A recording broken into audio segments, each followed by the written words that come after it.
राम राज में शंभु ऋषि का कत्ल कर दिया गया, उस राम राज में एकलव्य का अंगूठा काट लिया गया, और ये उसी हिंदू राष्ट्र की कल्पना कर रहे हैं। अभी तक तो दलितों का शोषण अत्याचार हो रहा था।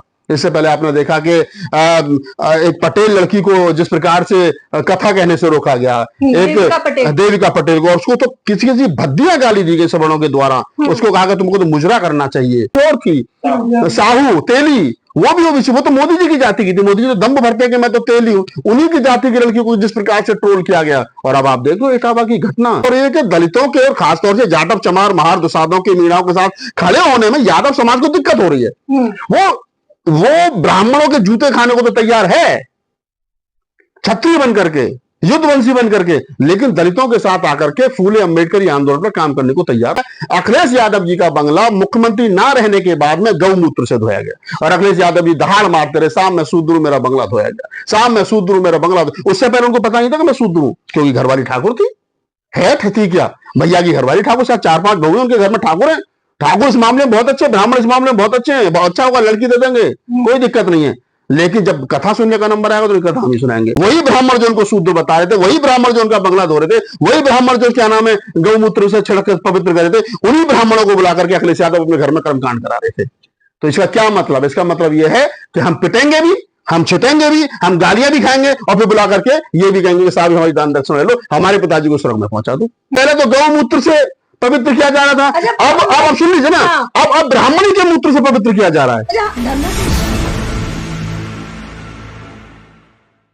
मैं ज्योति यादव और आप देख रहे हैं सोशल मीडिया। इटावा की खबर आपने देखी, खबर के बाद राजनीतिक गलियारों में मची हलचल आपने देखी, और उसके बाद यादव समुदाय ने किस प्रकार से मोर्चा संभाल लिया है। अब एक बहस छिड़ गई है कि क्या इसी प्रकार का हिंदू राष्ट्र बनाने की मांग की जा रही है, क्या इसी प्रकार का हिंदू राष्ट्र होगा जहां पर दलितों को दरकिनार किया जाएगा और केवल ब्राह्मणों को ही शामिल किया जाएगा।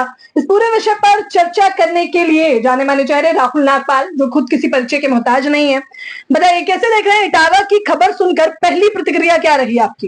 देखिए, पहली प्रतिक्रिया है ज्योति जी के हिंदू राष्ट्र में मनुस्मृति के अनुसार शूद्रों को पढ़ने का अधिकार नहीं है।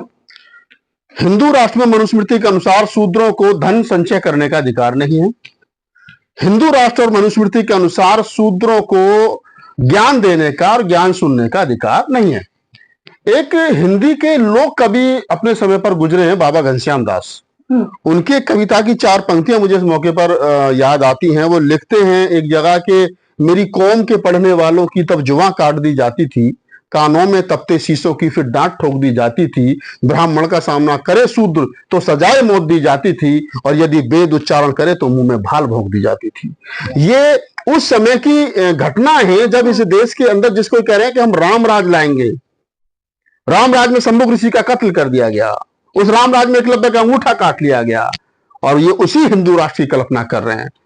11 साल में मोदी जी और आरएसएस और उनके तमाम मदर संगठन जो भारत को हिंदू राष्ट्र बनाना चाहते हैं, जो भारत में संविधान को जला रहे हैं, संविधान को रोज तार तार कर रहे हैं, जो मनुस्मृति को लागू करना चाहते हैं, वो तमाम संगठन, वो तमाम लोग, और जो 11 साल का उनके अंदर जो धीरे धीरे करके चीजें भरी गई हैं। अभी तक तो दलितों का शोषण अत्याचार हो रहा था। इससे पहले आपने देखा कि एक पटेल लड़की को जिस प्रकार से कथा कहने से रोका गया, एक देविका पटेल को, उसको तो किसी किसी भद्दियां गाली दी गई सवर्णों के द्वारा। उसको कहा कि तुमको तो मुजरा करना चाहिए, तुमको तो ये करना चाहिए। तो मतलब इस प्रकार से एक तो नारी, और वो भी ओबीसी पटेल, उसको गाली दी। एक दूसरी लड़की और थी साहू तेली, वो भी ओबीसी, वो तो मोदी जी की जाति की थी। मोदी जी तो दम्भ भरते कि मैं तो तेली हूं, उन्हीं की जाति की लड़की को जिस प्रकार से ट्रोल किया गया। और अब आप देखो इटावा की घटना, जो यादव, जो उत्तर प्रदेश के अंदर मुलायम सिंह यादव जी मुख्यमंत्री रहे, उनके बेटा मुख्यमंत्री रहे, इटावा उत्तर प्रदेश की जो भूमि है, जहां रामनरेश यादव मुख्यमंत्री रहे आजमगढ़ के। और आप देखिए कि उस यादव जाति के चोटी रख करके जो कथा बांचने का काम कर रहे थे संतराम यादव और दूसरे मुकुटमणि यादव साहब, और उनका ढोलकी बेचारा वो दलित क्यों, अंधा, धानुक समाज की, धानुक जाति का लोग समझते चमार जाटव, वो चमार जाटव नहीं, दलित धानुक है। धानुक कहीं कहीं ओबीसी में भी आते हैं। तो धानुक जाति का बेचारा कठेरिया पिट गया, अंधा है, उसको भी पीटा, उसको भी नहीं छोड़ा गया। तो आप समझिए इस बात को कि जिस हिंदू राष्ट्र की कल्पना ये लोग कर रहे हैं, उस हिंदू राष्ट्र में दलित हो, शूद्र हो, अति शूद्र हो, ओबीसी हो, अति पिछड़े हो, इनका स्थान ओबीसी हिंदू राष्ट्र में यही है।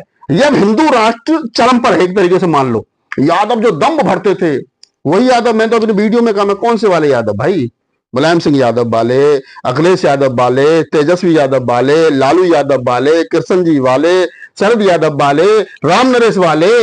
और राम नरेश यादव तो जब मुख्यमंत्री बने थे तब भी इन्होंने सवर्णों ने नारा दिया था, हैं?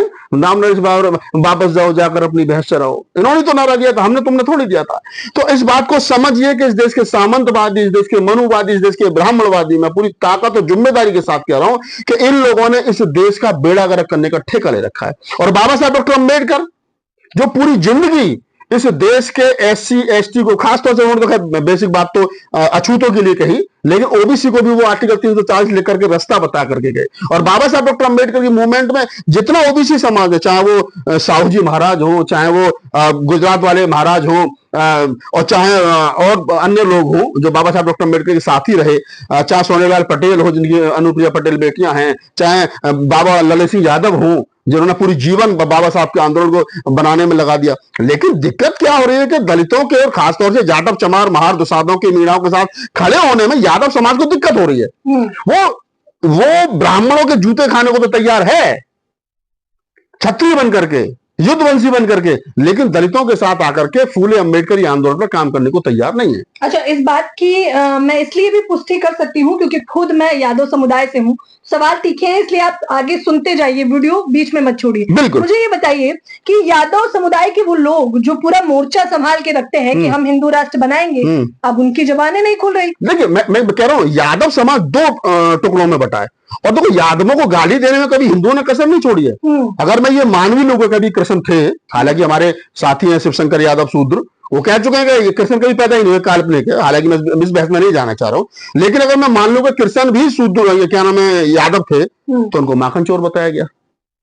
लालू जी उत्तर भारत के मजबूत यादव नेता थे, तो उनको टोटी चोर बताया गया, चारा चोर बताया गया। मुलायम सिंह यादव को भी कुछ ना कुछ बताया गया, अखिलेश यादव को टोटी चोर बताया गया। तो बक्सा तो किसी को नहीं गया है ना।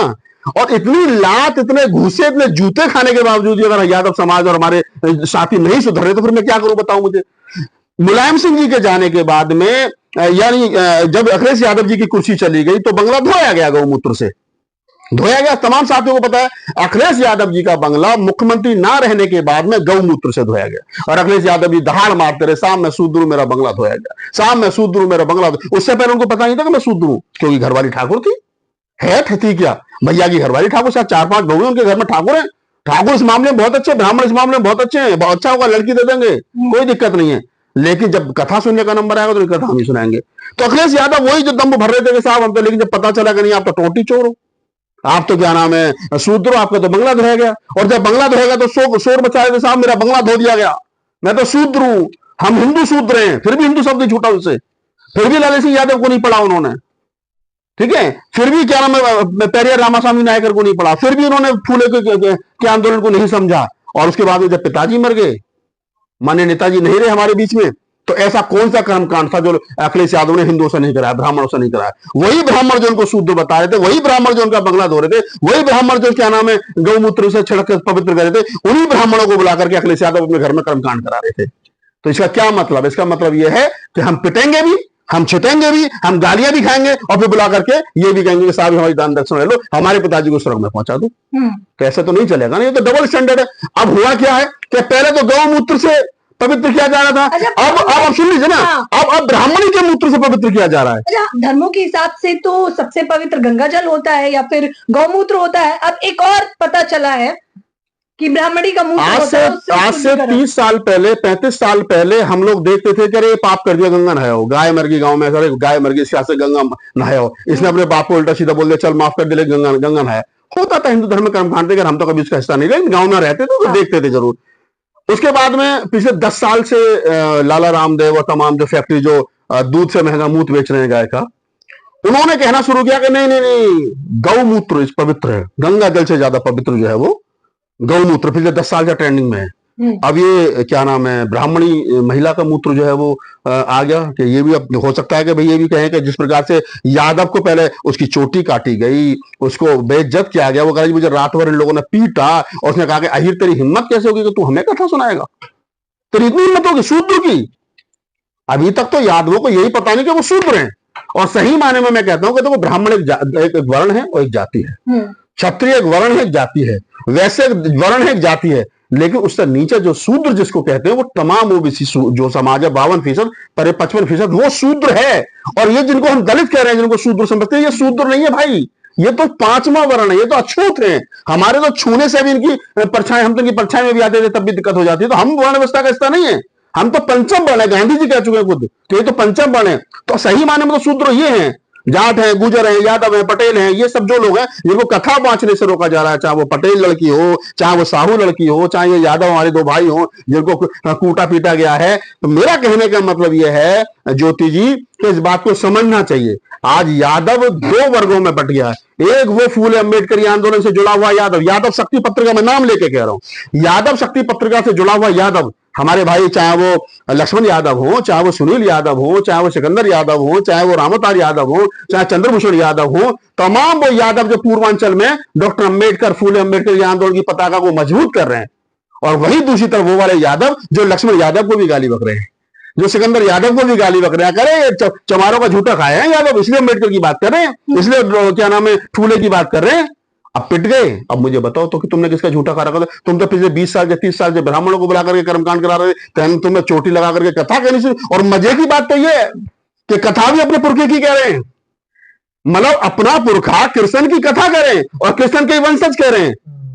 अब दिक्कत की बात है, हम अपनी बात का भी, मतलब यादव समाज के लोग बेचारे अपने बाप की भी का भी गुणगान नहीं कर सकते कि मेरे बाप ने ये कहा, मेरे बाप को नहीं कर सकते, उसका अधिकार भी ब्राह्मणों को है। और आप अभी मुक्तासुरानंद जो महाराज जी शंकराचार्य जी ने तो कहा कि सही हुआ है, हाँ, क्योंकि ब्राह्मण को ही अधिकार है इस चीज। मैं बता रहा हूँ ज्योति जी, वो कह रहा है कि ब्राह्मण आप कथा सुन सकते हो, हाँ, लेकिन ऊंचे मंच पर बैठा करके सबको सुना नहीं सकते, कोई ब्राह्मण को नीचे बैठने का अधिकार नहीं है। अब आप समझिए, हाय रे जाति जो मरने के बाद भी नहीं जाती।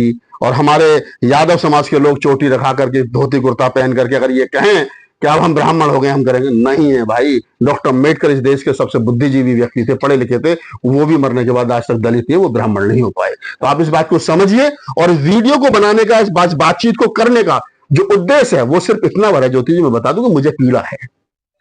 लोग कह रहे होंगे, मैंने पहले भी वीडियो में कहा था कि मेरा उद्देश्य ये नहीं कि मैं यादवों को तंज कर सुनना, कतई नहीं है।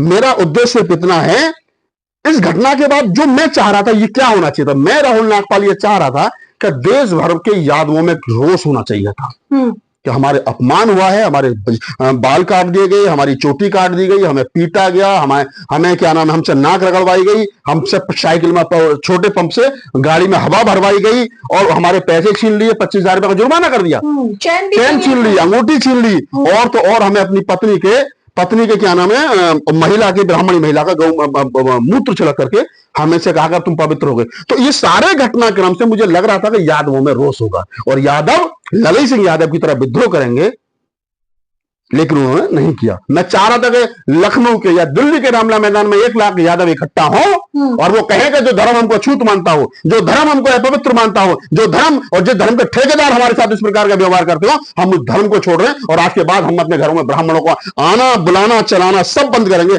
हम या तो बुद्ध की शरण में जाएंगे, कबीर पंथी बनेंगे, नानक पंथी बनेंगे, रैदास पंथी बनेंगे, अपना कुछ अलग बनाएंगे, लेकिन तुम्हारे बीच में नहीं रहेंगे। ये रोष होना चाहिए था जो अभी तक मेरे यादवों में नहीं दिख रहा है। आप कह रहे हैं रोष नहीं दिख रहा है, लेकिन अखिलेश यादव ने बकायदा जो मोर्चा संभाला है कि पीडीए का अपमान हुआ है और 3 दिन का समय दिया है, उसे कैसे देखते हैं फिर आप? देखिए, पहली बात तो इसमें पीडीए है नहीं। पीडीए बोले तो पी से पिछड़े, डी से दलित और ए से अल्पसंख्यक यानी माइनॉरिटी मुसलमान। तो मुसलमानों का से कोई लेना देना है नहीं, वो अलग है। दलितों का भी कोई खास जिस पूरे मामले से लेना देना है नहीं। और जो इसको पिछड़े कह रहे हैं, पिछड़े में भी जाट गुजर का कोई लेना देना पूरी घटनाक्रम से, पटेलों का घटनाक्रम से या अन्य मौर्य शाक्य कुशवाहों का घटनाक्रम से कोई लेना देना, कुमारों का लेना देना नहीं है। ये टोटली देखिए, वो राजनीतिक भाषा इस्तेमाल कर रहे हैं कि पीडीए का अपमान है, वो राजनीतिक जो रोटियां कह लो या राजनीतिक जो सिस्टम है उसको सेट करने की कोशिश कर रहे हैं। लेकिन सही बात यह है, अखिलेश यादव को कहना चाहिए था कि यादवों का अपमान हुआ है और अखिलेश यादव चूंकि यादव है और उनको नेतृत्व करना चाहिए। और तमाम, मैं तो कह रहा हूं, मैं तो नाम लेके कह रहा हूं आपके चैनल पे, लक्ष्मण यादव को, चंद्रभूषण यादव को, रामोतार को, सुनील यादव को, अक्षय यादव को और तुम्हारा अचल सिद्धार्थ यादव को, सिकंदर यादव को और चंद्रभूषण, ये जितने यादव बड़े एक्टिविस्ट हैं, जो फूले अम्बेडकरी आंदोलन के मंचों पर जाकर के लंबे लंबे भाषण दे रहे हैं, इन्होंने लंबी लंबी किताबें लिख रखी, लंबी लंबी तहरीर दे रहे हैं, इनकी जिम्मेदारी है कि आए और समाज का नेतृत्व करें। और ये नेतृत्व यही लोग करेंगे। नेताओं के भरोसे आप सोचेंगे नेतृत्व का तो नहीं होगा। मैं फिर अपील कर रहा हूं कि मैं चाहता हूं कि यादवों में रोष पैदा हो और हिंदू धर्म के खिलाफ वो ऐसे खड़े हों जैसे बाबा ललित सिंह यादव खड़े हुए थे। अगर सच में यादव समुदाय के लोगों को ये लगता है कि उनका अपमान हुआ है, क्योंकि कहा गया, राहुल नागपाल ने सीधे तौर पर कहा है कि पीडीए का नारा देकर भले ही अखिलेश यादव चल रहे हो, लेकिन हकीकत अंदर ही अंदर आप सभी जानते हैं। खैर, इनकी बातों में कितनी सत्यता, पूरा चर्चा के बारे में आप लोगों की क्या कुछ प्रतिक्रिया है, हमें कमेंट बॉक्स में जरूर बताएं। हमारे चैनल को सब्सक्राइब नहीं किया है तो सब्सक्राइब करना ना भूलें।